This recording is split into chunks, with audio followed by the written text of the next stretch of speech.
October 1988. Inside the Plaza Hotel, workers begin removing fixtures that have survived for generations. Not because the building is collapsing, not because a fire has damaged the rooms, because the hotel has been bought on debt and debt demands cash. In a place built to feel permanent, the first thing to disappear is the illusion that permanence is free. If you have ever stood at Fifth Avenue in Central Park South and looked up at the plaza, you know the feeling it sells. Old money, old manners, old certainty. A city inside a building, polished to the point where time seems to slow down. But iconic places are not protected by beauty alone. A landmark can be celebrated by movies and praised by guidebooks, and still be vulnerable to the simplest force on earth. A spreadsheet. The plaza is not just a hotel. It is a story New York tells about itself. A story about luxury and power. A story about who gets to belong. And, eventually, a story about what happens when a symbol is treated like a machine for extracting value. To understand the plaza, we have to follow its life in the order it actually happened. How it was built, how it became a myth, how owners tried to turn that myth into profit, how preservation tried to freeze a few rooms in time while everything else kept moving, and how the building learned to survive by changing while pretending it had not changed. This is the story of the plaza, a legend made of stone and labor, a landmark that could not escape the market, and a corner of Manhattan where memory and money have been negotiating for more than a century. Chapter 1. The corner that invented a standard. At the start of the 20th century, New York is becoming a modern empire. Steel frames climb upward. Electric light spreads through neighborhoods. New money is arriving fast, and it wants settings worthy of its speed. This is the world of department stores, grand avenues, and social pages. A world where wealth does not only buy comfort, it buys visibility. If you are rich, you are expected to look rich, and the city is expected to provide the right stages. Fifth Avenue is turning into a corridor of display. Central Park has become a giant public garden beside some of the most valuable land on the continent. To stand at this corner is to stand at an intersection of two fantasies: nature made orderly and money made elegant. There is already a hotel on this site in the 19th century. The address is perfect, yet the building does not define the word luxury. That is the opportunity. A businessman named Harry S. Black helps drive the decision to build a new plaza on a scale that feels almost reckless. The budget is about $12.5 million, an enormous sum for the time. The number is not only a cost, it is a declaration. This will not be a hotel that competes. This will be a hotel that dominates. Black chooses an architect who understands how to design luxury as theater. Henry Janeway Hardenberg has already shaped the city's idea of high-end hospitality. He knows that a grand hotel is not a box of rooms. It is a choreography, a sequence of emotions built into stone. Hardenberg designs arrival as a ritual. A person steps out of the street, where the city has no patience, and into a space where patience is part of the price. Vestibules soften noise. Doorways frame the guest. The lobby opens with a kind of confidence that tells you you are expected to be impressed. The new plaza is inspired by French Renaissance chateaux. Not because New Yorkers truly want to be French nobles, but because the style carries a coded promise: old world legitimacy, tradition, wealth that looks inherited even when it is new. Construction begins in 1905. The work is physical and loud. Steel rises first. Then the stone skin arrives, turning the structure into a pale cliff on the edge of the park. The roof will develop the green patina that later becomes part of the image, a color that makes the building look older than it is. That is not an accident. A building that wants to be timeless must look as if it has already existed for a long time. Behind the facade, modern systems are installed. This is the future dressed as the past. The hotel features an unusually high number of private baths for its era, a signal that it is selling comfort at a level most Americans have not yet experienced. Telephones are installed in rooms. Mechanical systems are designed to make service smooth and fast. Even the flow of messages is modernized through pneumatic tubes. In a city moving at new speed, information must move too. But the most important features are the ones that turn ordinary life into ceremony. A lobby designed to slow you down and reset your posture. The palm court, with a glass ceiling that turns daylight into atmosphere. A ballroom that can convert a gathering into an event that feels historic while it is happening. Corridors that allow staff to move with invisibility. service entrances that make the labor disappear so the magic can remain. The plaza opens on the 1st of October 1907. It does not simply join New York. It teaches New York a new standard. Guests do not only buy a room, they buy the feeling that they have crossed into a higher register of life. They buy a kind of calm that does not exist outside, a calm produced by many hands working in coordination. And for the people who already belong, the hotel gives them a public stage where belonging can be performed without explanation. From the beginning, the plaza sells a boundary, not a fence or a wall, a behavioral line. Step inside and you are expected to move differently, speak differently, dress differently. The building does not only shelter luxury, it manufactures it. And manufacturing requires a supply chain. Here, the supply chain is human. Doormen, bell staff, housekeepers, engineers, cooks, porters, waiters, attendants, people who do not appear in the postcards, but without whom the postcards would feel like lies. That invisible workforce is what turns the plaza from architecture into institution. The plaza also arrives at a time when hotels are changing the social geography of the city. Private mansions still exist, but the hotel offers something a mansion cannot. A neutral stage, a place where people can meet without admitting they are hosting. A place where business can be disguised as leisure and leisure can be disguised as business. That neutrality matters in a dense city where reputations travel fast. A hotel lobby allows distance. You can be close enough to conduct power and far enough to deny it. You can invite someone to tea without inviting them into your life. You can hold a dinner without turning your home into a public exhibit. This is one reason the plaza becomes an institution so quickly. It is built not only for travelers, but for New York's elite routines. It is built to be used as a public living room for private influence. And influence leaves traces, not in official records, but in the way certain corners become known for certain meetings, the way certain tables become associated with certain deals, the way the staff learns, without being told, which guests must never be interrupted. From the beginning, then, the plaza is not only selling beauty, it is selling a kind of controlled access. If you have money, the building becomes a tool. If you do not, it becomes a window you can stand near and look through. Chapter 2. The myth is made by routine. People love to tell the plaza story through famous names and glamorous nights. But the legend is not built by celebrity. It is built by repetition. Luxury, at its core, is a system that works every time. Day after day, the plaza repeats the same rituals. A doorman opens the door at precisely the right moment. A bellman takes a bag without needing instruction. A receptionist holds attention without curiosity. A waiter pours tea without hurry. A housekeeper turns a room back into a stage as if no one ever lived there. These gestures look effortless. That is the point. Effortless luxury is the hardest kind to produce. The hotel becomes a small city with districts. The lobby, a public square where arrivals and departures create constant motion. The palm court, where afternoon tea becomes a ceremonial use of daylight. Dining rooms and bars, where deals and gossip can share a table. Corridors and service elevators, where staff movement is engineered to be invisible. The palm court matters because it turns leisure into a public act. Afternoon tea is not only food and drink, it is a way to occupy time in a way that signals control over time. To sit under glass and let daylight become decoration is to say you are not in a hurry like everyone else outside. It is also a way to be seen without having to speak loudly, a form of quiet display. Other rooms carry different moods. Dark wood rooms, like the Oak Room and Oak Bar, historically offer an atmosphere of membership. Not formal membership, but the feeling that you are part of the inner circle. For decades, these spaces reflect the gendered social codes of the era, codes that shaped who was welcome and who was not. Even when those codes loosen, the rooms keep their aura. They feel like places where power is spoken quietly and taken seriously. The Grand Ballroom is built for a different kind of display. Ballrooms exist to turn a gathering into a statement. They are rooms where the ceiling height itself becomes an argument about importance. When the plaza hosts a grand event, the building does not just provide space, it provides legitimacy. This is why the plaza becomes a cultural shorthand.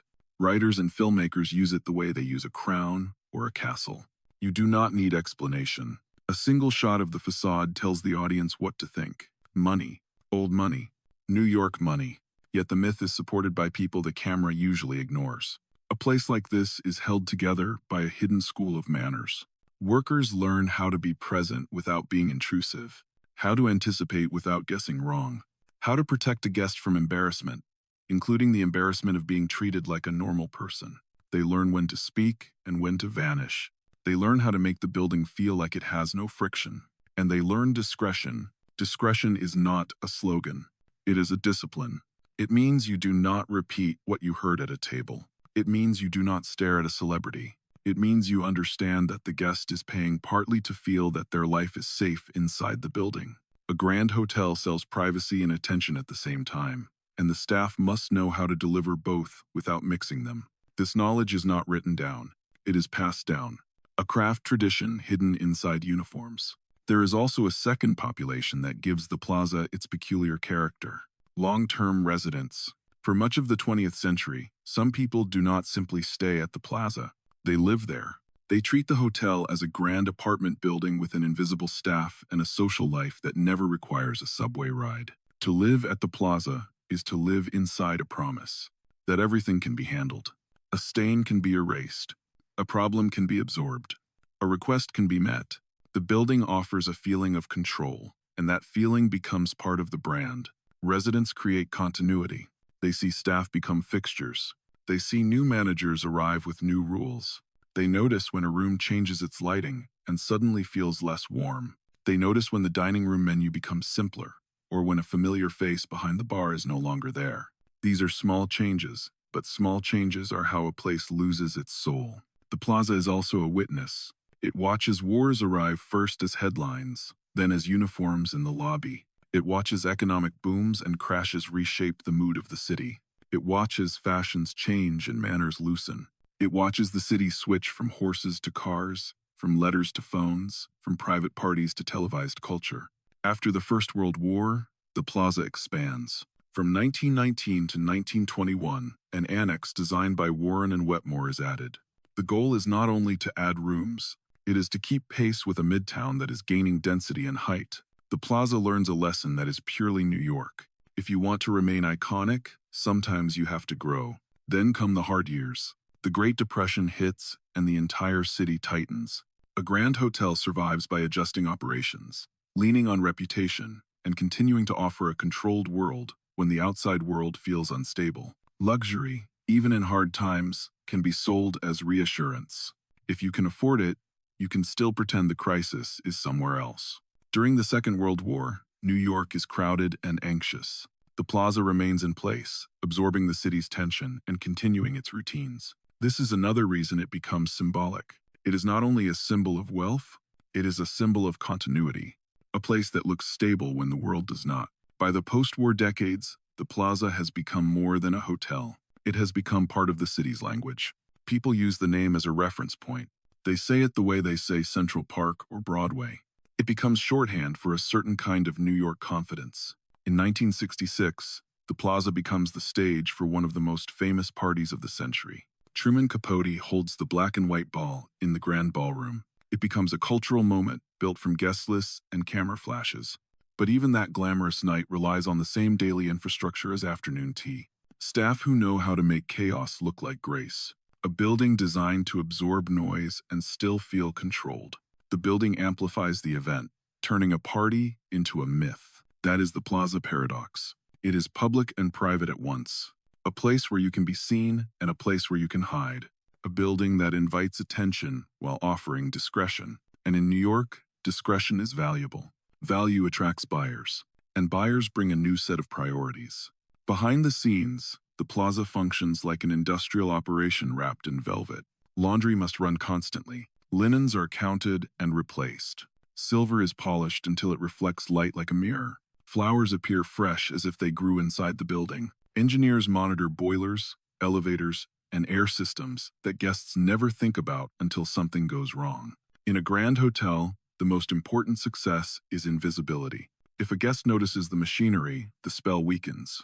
So the staff learn to move around guests like water. They learn how to reset a room quickly, how to deliver food without noise, how to repair something before anyone can complain. The kitchen is its own city. Orders arrive in waves. A quiet breakfast service can become a flood when a conference ends. A ballroom event can require timing so precise that the entire staff seems to inhale and exhale together. Every plate is part of the performance. Every delay is a crack in the myth. This is why the plaza feels different from ordinary luxury. It is not only expensive, it is rehearsed. It has memory. The building remembers what works, and the staff remember how to reproduce it. For decades, this rehearsal becomes part of New York's cultural education. People visit the plaza to learn how wealth behaves. They learn the posture, the pace, the polite distance. Even those who never stay there absorb the imagery. A city teaches its citizens class lessons through places like this. And that is why a change in the plaza is never just a business change. It feels like a change in the city's self-image. Chapter 3. When a legend becomes paperwork. A myth can last a long time. A building needs owners. Owners have goals, and goals change with the economy. Across the 20th century, the plaza changes hands and changes managers. These shifts are usually framed as modernization, a renovation, an upgrade, a new operator promising to preserve tradition while meeting new expectations. Some change is necessary. A building cannot survive a century without mechanical updates and repairs. Standards of comfort rise. Guests expect air conditioning, newer plumbing, more technology, more quiet. Infrastructure age. A hotel either evolves behind the scenes or it becomes a beautiful inconvenience. But there is another kind of change that arrives with corporate logic. A change that treats the hotel less like a cultural institution and more like a portfolio asset. In the portfolio mindset, the question is not what makes the plaza special. The question is what makes the plaza efficient. You start to see the pressure points: labor costs, service complexity, space usage, turnover. A room is no longer judged by what it contributes to the story. It is judged by what it contributes to revenue. A bar becomes a line item. A dining room becomes a potential retail lease. A lounge becomes an underperforming asset. A tradition becomes a cost center. The danger is not that any single change is catastrophic. The danger is accumulation. When you remove one small piece of care, the hotel still looks fine. When you remove another, it still looks fine. Eventually you realize the hotel feels different, and no one can name the moment when it shifted. That is how institutions lose their atmosphere.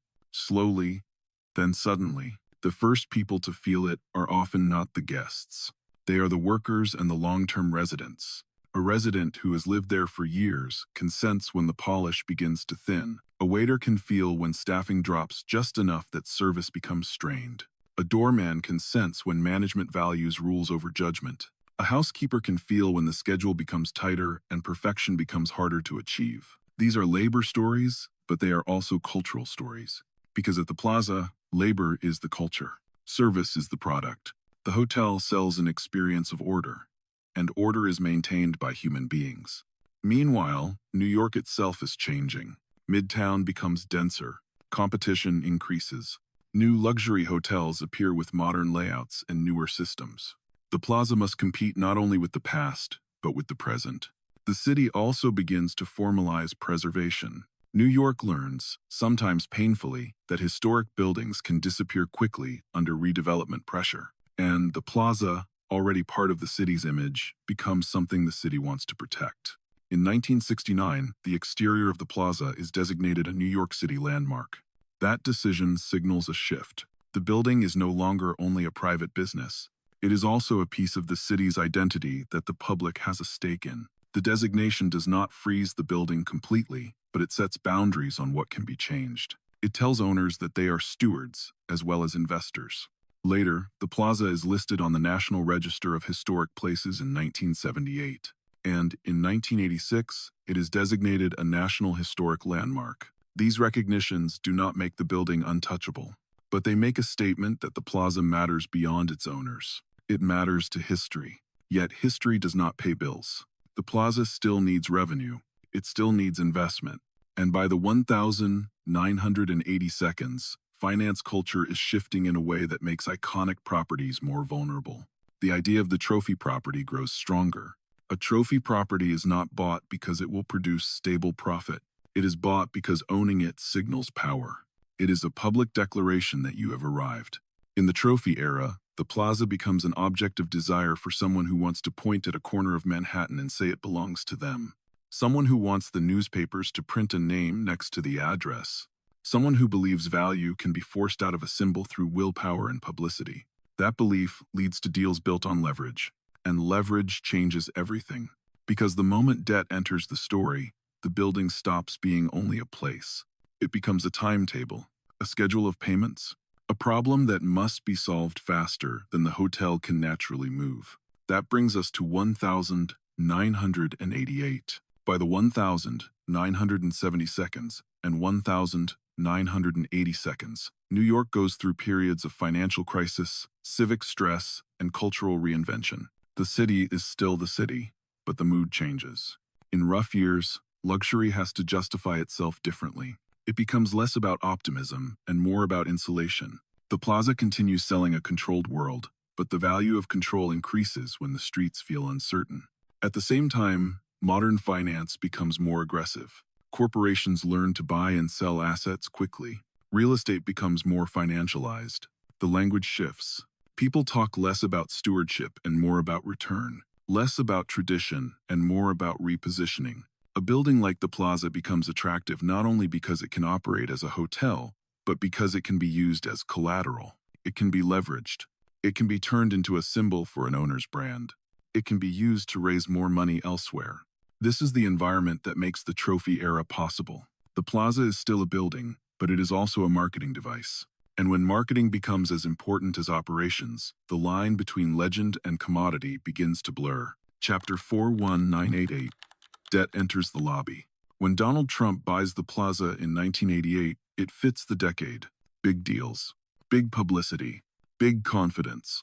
A businessman who understands spectacle acquires a building that already lives on spectacle. The purchase relies heavily on borrowing, with large loans arranged through multiple banks. The specifics are complex, but the effect is simple. Debt creates urgency. Debt turns an iconic building into a schedule. This is the trap of leverage. It does not only create risk, it creates a new kind of time, a faster time, a time that is measured by interest payments rather than by seasons. A historic hotel operates on slow time. It depends on relationships, reputation, and habits. It depends on staff who know the place and on guests who trust the name. It depends on maintenance that cannot be postponed forever, because postponed maintenance becomes failure. It depends on a culture that takes years to build and minutes to break. When you carry a heavy debt load, patience becomes expensive. Pressure appears as cost-cutting. Decisions prioritize immediate savings. The labor that makes luxury feel effortless becomes a target because it is a major recurring expense. The invisible craft becomes visible as a cost. And once craft is treated like a cost, the atmosphere begins to change. There is also a deeper tension. A new owner wants to imprint a personal brand, but the plaza already has a brand older than any individual, a brand that belongs, in some sense, to the city. When you buy a symbol, you also buy the expectations attached to it, and those expectations are not negotiable on a quarterly schedule. Conflict grows with residents and workers. Residents worry about stability in what they consider home. Workers worry about jobs and conditions. The hotel becomes a site of negotiation, and at times confrontation, because the plaza name adds symbolic weight to every dispute. The same disagreement that might be invisible in another building becomes a public drama here, because the building itself is a headline. Even the act of renovation carries meaning. In an ordinary building, replacing fixtures is maintenance. In a landmark hotel, replacing fixtures feels like rewriting memory. When people hear that pieces of the plaza interior are being removed, they do not only hear a renovation story, they hear a story about a legend being taken apart. They hear the sound of history being handled like inventory. Then, the broader economy shifts. The early 1990 seconds bring recessionary pressure. Real estate optimism fades.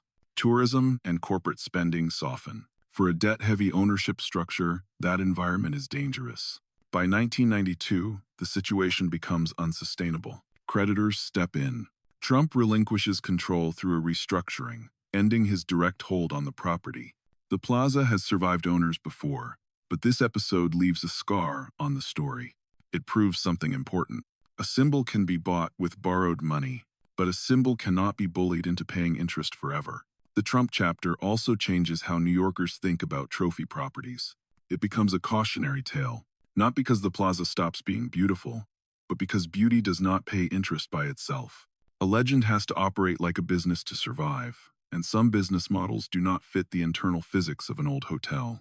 After the early 1992s, the plaza enters a new ownership phase involving international investors. A controlling stake is sold in the mid-1990s to new partners including Kwek, Lengbeng, and Prince Al-Walid bin Talal. The pattern becomes clearer than ever. The plaza is not only a New York hotel, it is a global trophy in a global market of prestige. Global ownership changes the stakes.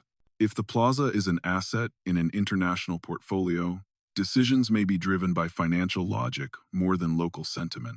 But local sentiment remains loud, because the plaza is part of New York's self-image.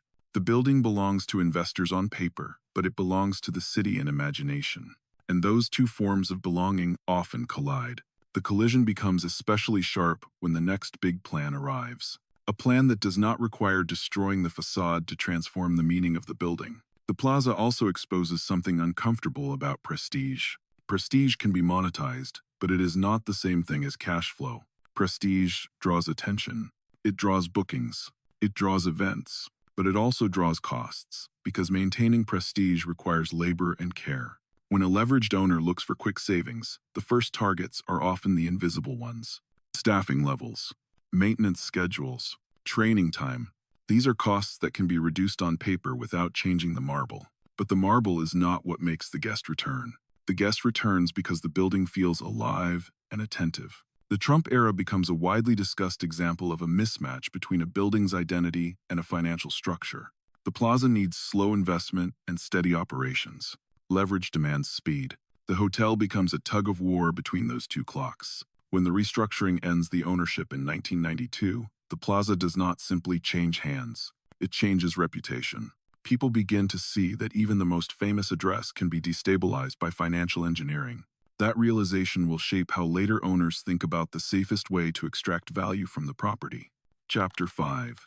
The city tries to save the soul.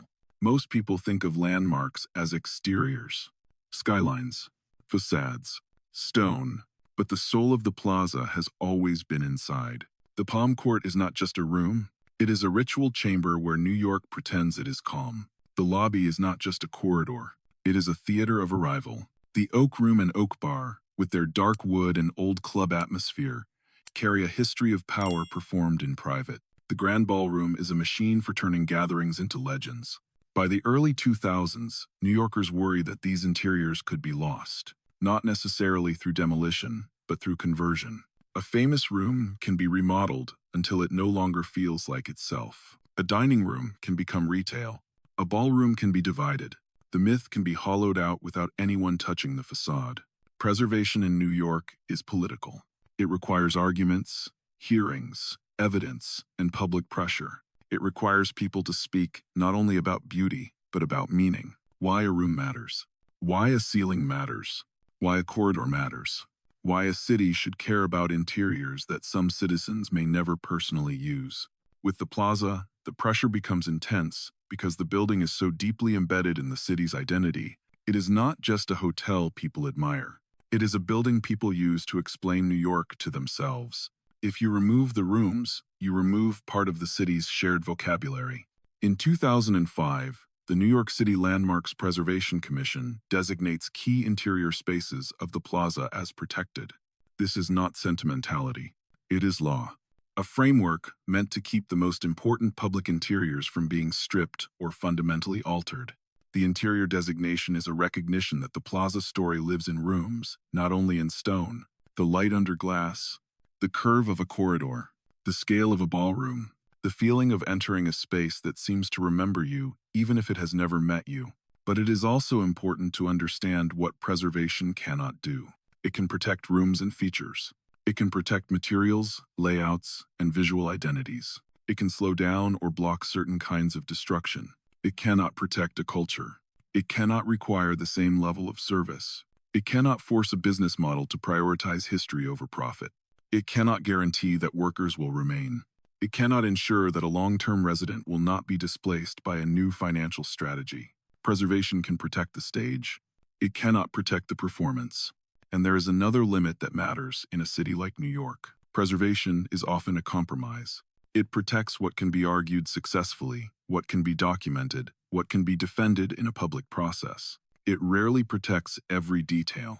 It creates islands of permanence inside a sea of change. For the plaza, the protected interiors help keep the public face intact.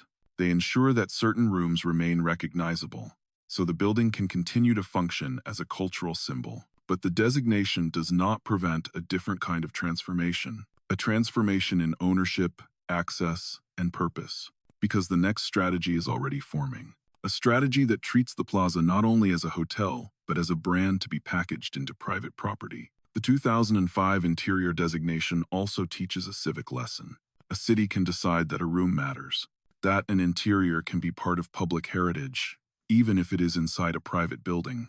This is a powerful idea, because it expands what a city considers worth protecting.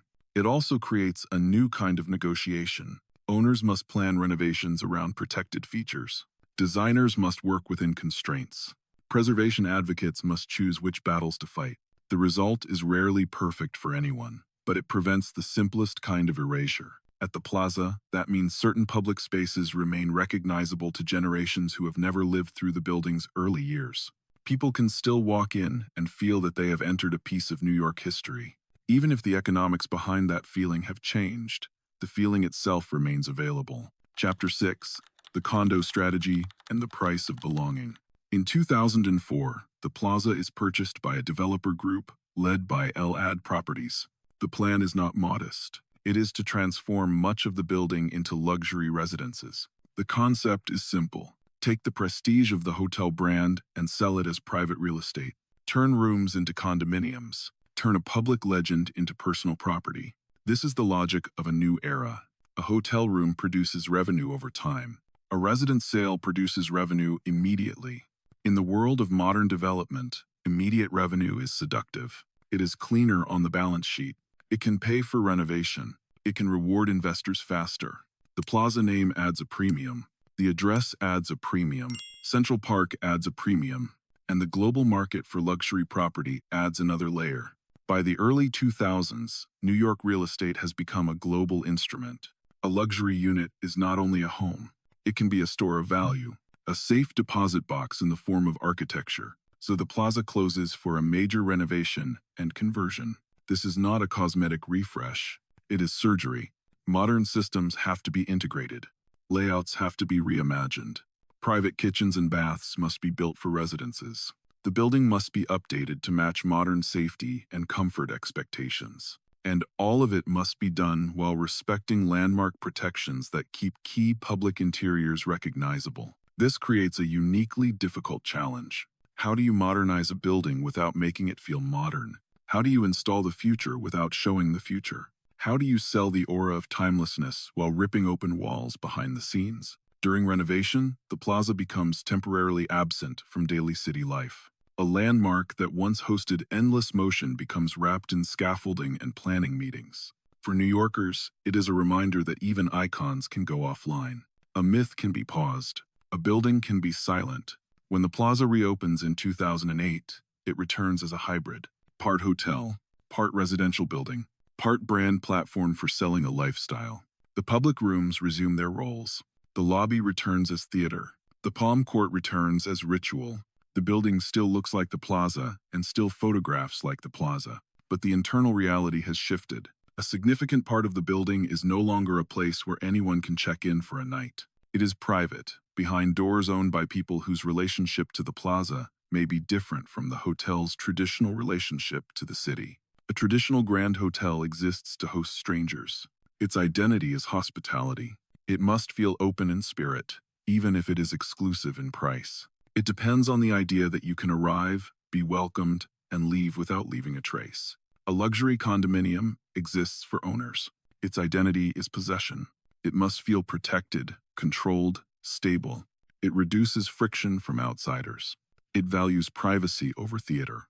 So the hybrid plaza becomes a compromise between two philosophies. The hotel side must perform welcome. The residential side must perform separation.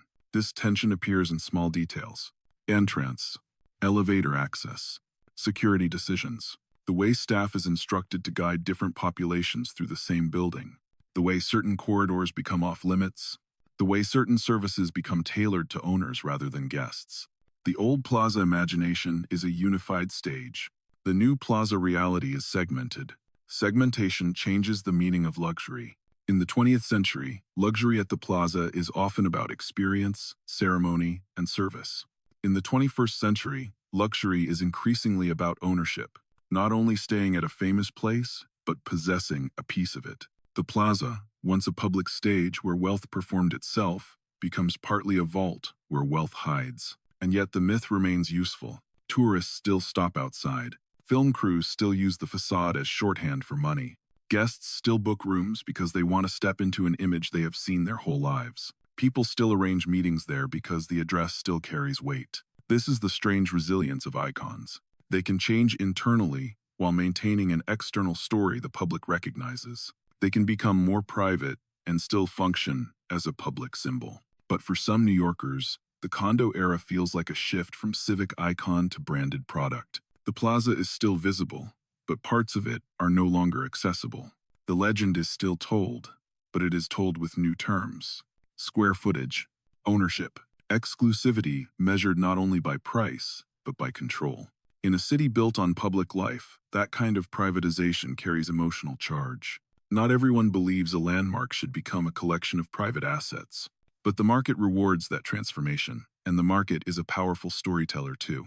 The condo transformation also reshapes the meaning of the word guest. In the old hotel model, everyone inside is a guest. Some are short-term, some long-term, but the hotel is fundamentally a place of hospitality. In the hybrid model, there are guests and there are owners, and the building must serve both without letting one group disturb the other. This can create strange social choreography. An owner may want the glamour of the brand without the inconvenience of constant outsiders. A hotel guest may want the fantasy of living inside a palace without realizing parts of the palace are now private territory. Staff become translators between these expectations. They maintain the illusion that the building is unified, even when it is divided. The hybrid model also changes the stakes of preservation.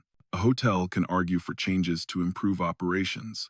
A residential building argues for changes to improve privacy and security. These arguments do not always align with public nostalgia for open civic icons. The plaza becomes a place where the public can still touch the myth, but only on certain terms. And those terms are enforced quietly, not with signs, but with roots, with doors that require keys, with elevators that stop for some people and not for others, with staff who guide movement in ways that feel polite but are also strategic. The building is still elegant, but the elegance now includes separation as part of its design. Chapter 7, The Global Plaza and the Question That Never Ends. In 2018, Katara Hospitality, a Qatari firm, acquires full ownership of the plaza for a reported price around $600 million. The headline focuses on the number, but the deeper meaning is the shift it represents. A century earlier, the plaza is built to express the ambitions of American wealth. Now it is part of a global portfolio of luxury properties. The plaza remains a symbol of New York, but it is also a unit in an international system of high-end assets. This is the modern reality of major cities. Iconic buildings become nodes in global networks of capital. They are protected locally, but traded globally. They are remembered by the public, but priced by investors. In this world, the plaza is both unique and standardized. Unique because its name carries a specific American myth. Standardized because it competes in a market where ultra-luxury is constantly being reinvented and compared across cities. Owners manage portfolios, not only buildings. They measure performance. They think in categories like brand position and asset value. And yet, the plaza remains stubbornly local in another sense. It sits on a corner where New Yorkers have projected dreams for generations. It is embedded in the city's cultural memory. It is tied to stories of aspiration, theater, fashion, commerce, and power. It is part of the emotional map of the city. That creates permanent tension. When a building is both global asset and local myth, who gets to decide what it becomes? Law protects certain rooms. Public pressure protects certain traditions. Market forces push for the most profitable configuration. These forces do not align neatly. They collide. The plaza becomes a case study in modern urban life. How symbols survive by adapting. How adaptation can hollow out the meaning that made the symbol powerful in the first place. How preservation can defend the visible while the invisible changes anyway. How a city can protect its landmarks without being able to protect the social world those landmarks once supported. It is tempting to end with nostalgia, to say the plaza was once pure and is now corrupted. But the plaza was never pure. It was built to impress, to exclude, to define status. It was always an architecture of power. What changes is the form power takes. In 1907, power is expressed through stone and ceremony. In the trophy era, power is expressed through leverage and publicity. In the condo era, power is expressed through ownership and privacy. In the global era, power is expressed through portfolios, branding, and capital that moves across borders faster than the old plaza era could have imagined. Through all of it, one truth remains. A place like this is not only a building, it is a story people buy into. Sometimes by paying for a room, sometimes by purchasing a deed, sometimes simply by standing outside and taking a photo and feeling for a moment that they are close to the center of something important. So we return to the corner where this story began. Fifth Avenue and Central Park South. Stone and copper. Traffic and taxis. Tourists lifting phones. Locals walking by as if they have seen it 1,000 times, because they have. Inside, someone checks in, hoping the myth still works. Someone schedules a meeting in a room that has hosted a century of conversations. Someone pours tea under glass that has filtered sunlight for generations. Someone glides across a lobby floor built to make ordinary movement feel like a performance. And somewhere behind the scenes, staff keep the machine running, because the plaza is not only owned by whoever holds the deed, it is also held together by the people who know how to make grandeur feel natural. That is the final lesson of the plaza. Icons do not survive because they are made of stone. They survive because people keep choosing to believe in them. And belief, like money, is a force that never stops moving. What makes the plaza endure in the global era is that it offers something modern luxury often lacks. A sense of accumulated time. New luxury can be impressive, but it cannot manufacture memory overnight. The plaza has memory built into its reputation. People arrive already believing they understand what the place means. That belief is valuable because it makes the building resilient to fashion. Design trends change. New hotels open. New towers rise. But the plaza remains one of the names that outsiders recognize instantly. At the same time, global ownership means the building is constantly compared. It must justify itself within a portfolio. It must maintain standards that match international expectations. It must keep the brand alive not only for New Yorkers, but for a worldwide audience of travelers and buyers. So the plaza continues doing what it has always done. It sells a controlled world. It sells a story. And it relies on labor to make that story feel true. If you want to understand the plaza, remember this. The building is not only stone, it is coordination, it is training, it is judgment. It is thousands of small decisions made by people who know that the slightest crack can show through the shine. That is why the plaza remains a powerful symbol, not because it is untouched by change, because it is a master of controlled change.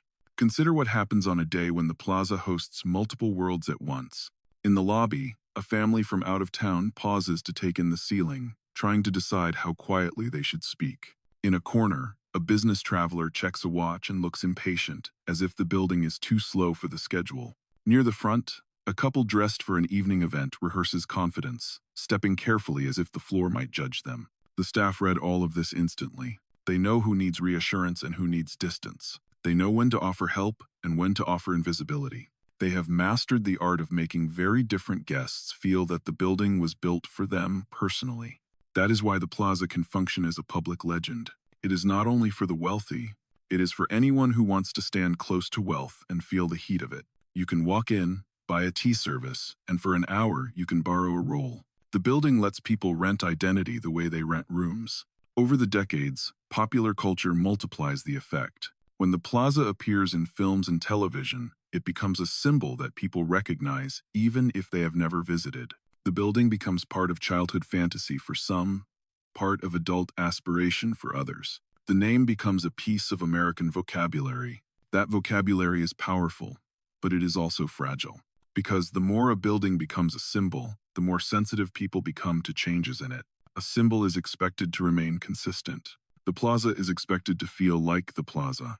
So when it shifts, the shift is felt not only as renovation, but as betrayal. The interior protection also reveals a deeper truth about cities. A city is not only streets and skylines, it is interiors where people gather, rooms where culture happens, spaces where strangers share rituals and learn the behavior of public life.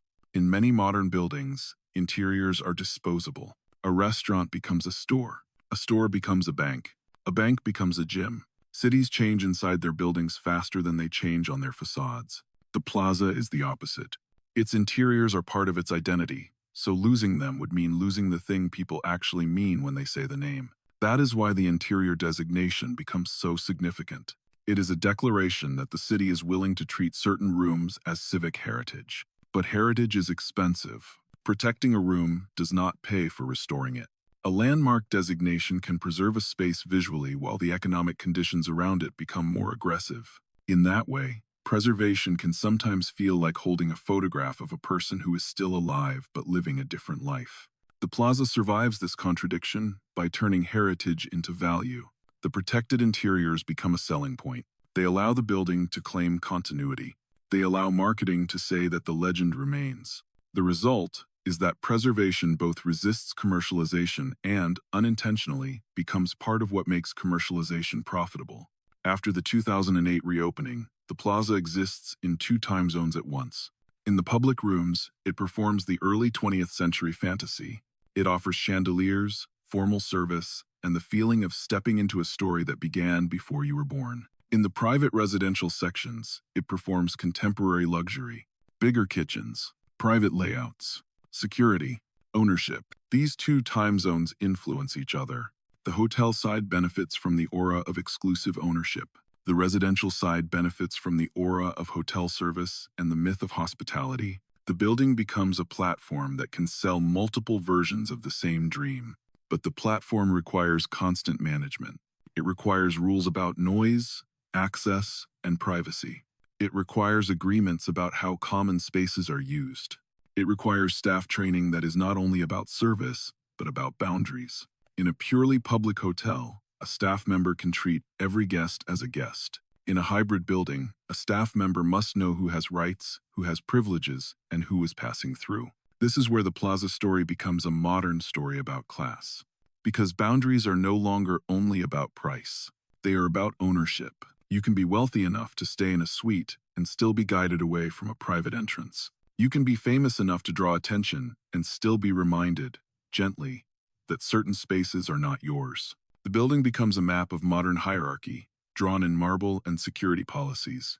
And yet people keep coming, because the plaza still offers a rare thing, a sense that New York is not only a city of speed and novelty, but a city that can still hold ceremony. Closing. There is a temptation to treat the plaza as a single idea. Either it is a triumph of beauty, or it is a symbol of inequality. Either it is preserved, or it is lost. Either it is public, or it is private. But the plaza has never been only one thing. It has always been a negotiation.